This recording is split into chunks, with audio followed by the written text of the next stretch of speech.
વાત છે મહેસાણાના એક નાના ગામ માત્રાસણની. ગામની ભૌગોલિક સ્થિતિ એવી હતી કે મુખ્ય હાઈવેથી ગામ તરફ આવતો રસ્તો એક ગાઢસીમ ખેતરો અને ઝાડીઓ વચ્ચેથી પસાર થતો હતો. આ રસ્તા પર એક મોટો કૂવો હતો, જેને ગામના લોકો અવાવરુ કૂવો કહેતા. લોકવાયકા હતી કે વર્ષો પહેલા એક સ્ત્રી આ કૂવામાં પડીને મરી ગઈ હતી અને ત્યાર પછી તે ચૂડેલ બનીને ત્યાં જ ભટકે છે. તે રાત્રે એકલા જતા મુસાફરોને પોતાના રૂપની માયામાં ફસાવીને તેમનો જીવ લેતી.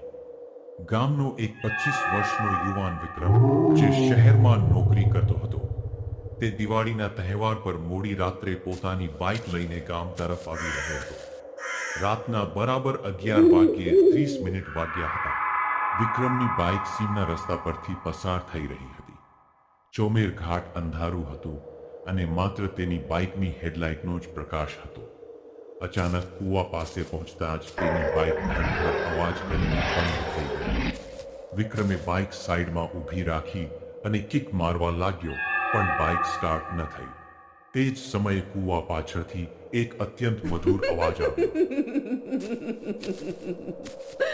આવા જ મજેદાર વિડિયો જોવા માટે અમારી ચેનલ HT વાર્તાઓને સબસ્ક્રાઇબ કરો. લિંક બાયોમાં આપેલી છે. ધન્યવાદ.